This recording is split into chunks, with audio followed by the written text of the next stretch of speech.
Olá, pessoal! Aqui é o professor Fernando Maciel.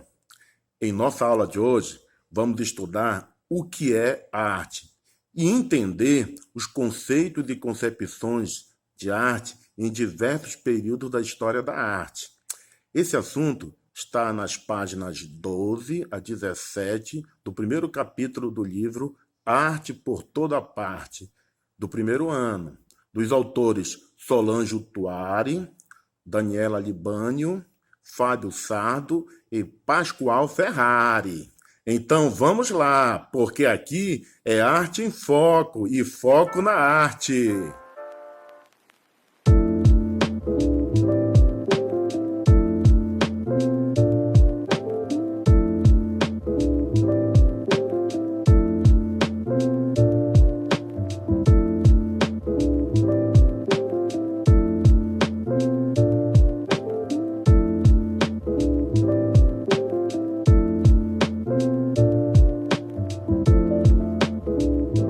O que é arte?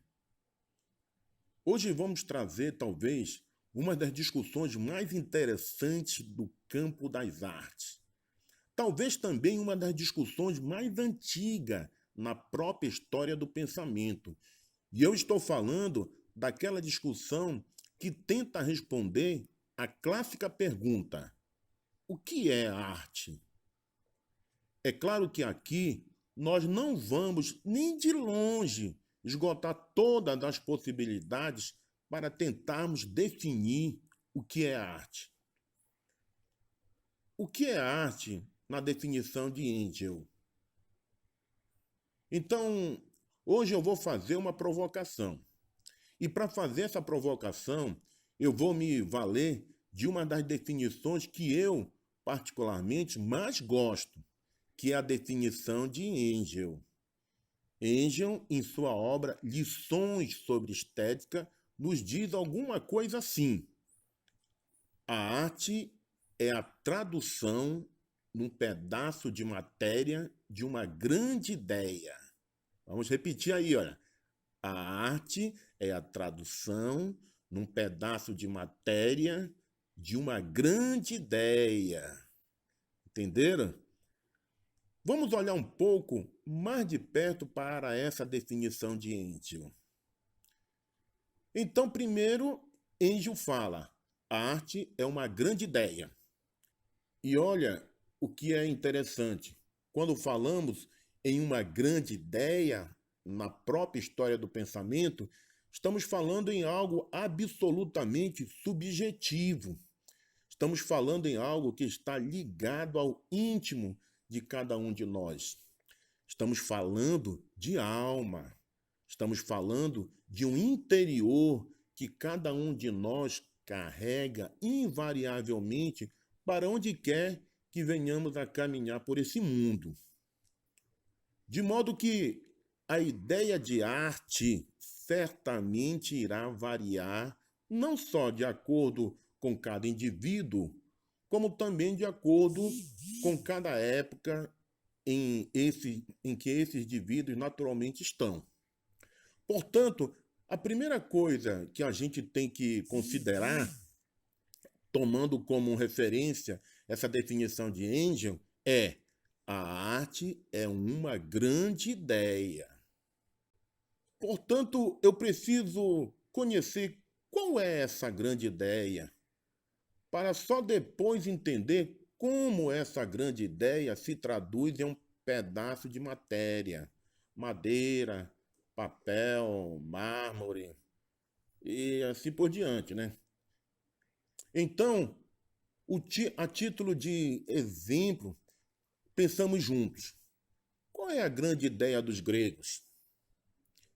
A grande ideia que se traduziu num pedaço de matéria, porque quando você olha para a arte grega, qual é a primeira coisa que te vem na mente? As esculturas. Portanto, logo você pensa naqueles corpos bem definidos, harmônicos, simétricos, equilibrados. Mas por que os gregos representavam os corpos daquela forma? Bem, eu quero crer que nem todos aqui pensam que os gregos eram de fato como aquelas esculturas representadas. Não, não eram mesmo. Projeção, um ideal a ser buscado. Aquela era uma projeção, aquele era um ideal a ser buscado. E aqui eu não estou falando do ideal físico propriamente dito. Os gregos tinham uma concepção de cosmos, ou seja, era uma concepção de um cosmo finito e ordenado. Ou seja, essa ideia de um cosmo finito e ordenado, quando traduzido a um pedaço de matéria, como diz Engel, resultava em uma arte equilibrada, simétrica e harmônica. E isso vale para esculturas dos corpos humanos, isso vale para a arquitetura, enfim, para tudo aquilo que o grego se propusesse a realizar enquanto artefato. Porque vejam, essa ideia de arte que os gregos tinham antes de Cristo certamente não condiz com a ideia de arte que muitos de nós temos em pleno século XXI. Bem, mas essa é uma outra discussão para a próxima aula, em um outro momento, tá bom? Qual era a grande ideia dos gregos? Então, a grande ideia dos gregos era justamente tentar traduzir na matéria a ideia de um cosmo ordenado e finito. Ou seja, estamos falando em algo a ser buscado, de um ideal de equilíbrio, de simetria e de harmonia.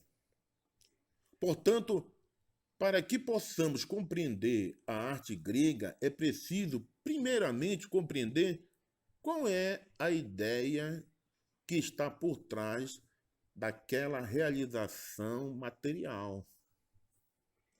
É claro que é inevitável e não se sinta culpado por isso, que a primeira avaliação que a gente faz sobre qualquer obra de arte tem a ver com a beleza. Então, o grego tem essa ideia de beleza. E essa ideia de beleza, essa ideia de perfeição, essa ideia de cosmo ordenado, se realiza na obra de arte. Agora vamos falar dessa concepção lá na Idade Média. A grande ideia medieval. O mundo é resultado de uma obra divina. Agora, na Idade Média, a concepção de uma beleza, a grande ideia, já não mais tem a ver com o cosmo finito e ordenado. E por quê? Porque a grande ideia da Idade Média é que o mundo é resultado de uma obra divina. Portanto, não cabe ao homem buscar essa perfeição, esse ideal de ordenamento, porque o mundo foi feito por Deus e o homem, em sua imperfeição, é parte desse mundo criado por Deus. E aí nós temos uma obra aqui renascentista, né? Não é medieval, a criação de Adão, né? A criação do homem, né? Apenas para ilustrar essa questão do homem sendo a criação de Deus, tá? Cabe a esse homem cumprir o seu papel e, a partir daí, buscar a transcendência, buscar a salvação, buscar o perdão e assim por diante. Porque essa é a grande ideia da arte medieval, a busca por Deus. Entenderam? Então, quando a gente pensa, por exemplo, numa grande catedral medieval, uma catedral gótica, por exemplo, ora, o que nós temos ali? Nós temos ali uma manifestação humana que busca, através da arquitetura, alcançar Deus. Se a gente observar a própria verticalidade das catedrais medievais, aquelas colunas elevadas, o dorsal, então tudo isso tem a ver com essa busca por Deus, pela grandiosidade de Deus. Beleza medieval, a busca por Deus. Vejam que isso pouco ou nada tem a ver necessariamente com beleza. É claro que as pessoas naquela época vão encontrar beleza nessa busca por Deus. Assim como os gregos vão encontrar beleza em todo aquele equilíbrio, em toda aquela simetria e em toda aquela harmonia. Qual é a grande ideia da arte contemporânea? Agora nós vamos para a arte contemporânea, tá? Qual é a grande ideia da arte contemporânea? Agora vamos pensar na arte contemporânea. Qual é a grande ideia da arte contemporânea? É a busca de um ideal de perfeição? É a busca por Deus? Não. Não existe essa ideia pré-definida na chamada arte contemporânea.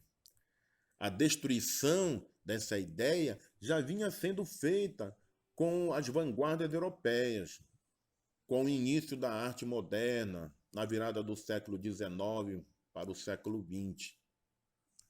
Não podemos esquecer do mictório, ou, se preferem, a fonte de Marcel Duchamp. Se você não estiver munido de um repertório que te permita inserir aquela manifestação de Duchamp dentro de uma perspectiva de uma manifestação artística, a primeira coisa que a gente faz é rejeitar aquilo enquanto arte. A arte contemporânea é a arte da desconstrução.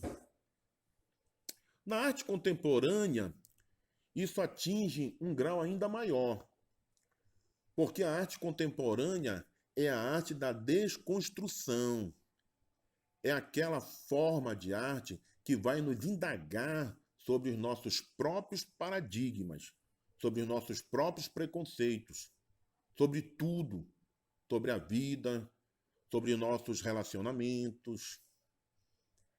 É por isso que nós dizemos que a arte contemporânea é uma arte conceitual, é uma arte da provocação, é a arte de provocar o espectador.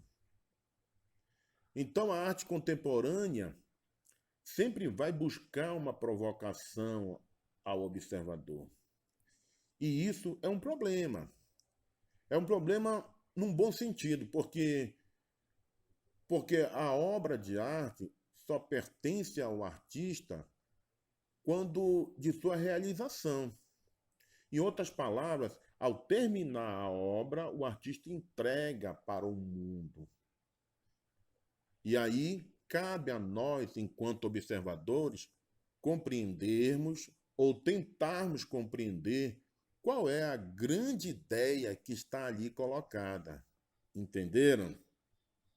E aí, evidentemente que cada um de nós carrega consigo um determinado repertório que nos permitirá uma maior ou menor fruição em relação àquele objeto de arte. E aí não se trata de uma visão mais elitista ou menos elitista. Não se trata disso. Até porque diversas manifestações de arte tidas como mais populares, e isso não é um julgamento, não é um juízo de valor. Muitas vezes podem e quase sempre não ser compreendida por um determinado público que entende de arte, como arte erudita. Então, a arte da periferia não seria arte. A arte dos museus e das galerias, essas sim seriam arte. Então, a arte contemporânea tem que ser compreendida como a arte da desconstrução. Por isso, é muito comum, e não se sinta mal por isso, Não se julgue por isso que, em uma primeira observação, mesmo de arte moderna, e isso já aconteceu também em uma primeira observação acerca de um objeto de arte, o qual nós não compreendemos a grande ideia, e aí pode ser uma performance, um happening, que são linguagens artísticas da arte contemporânea, e aí nós estamos falando de arte também conceitual, que provoca ideias, né? E ao não compreender o que o artista quis expressar, reagimos como se aquilo não fosse arte. Arte para mim é beleza. É muito comum a gente pensar assim. Arte para mim é aquilo que me agrada. Mas aí já estamos entrando em outro campo, que é o campo da estética, que também é uma pauta para uma outra aula. Então, vejo que nessa aula o que eu estou buscando fazer é justamente provocá-los, de modo que vocês percebam o quanto é complexo e fascinante é o mundo das artes. É isso aí, gente. Espero que vocês tenham entendido essa concepção de arte no decorrer dos tempos na história da arte, tá? Na nossa próxima aula, teremos uma atividade avaliativa. Essa atividade está valendo ponto para a primeira avaliação. Não deixe de fazer as atividades. Estou avaliando a participação e a resolução das atividades propostas. Então é isso aí, pessoal. Boa aula, porque aqui é arte em foco e foco na arte.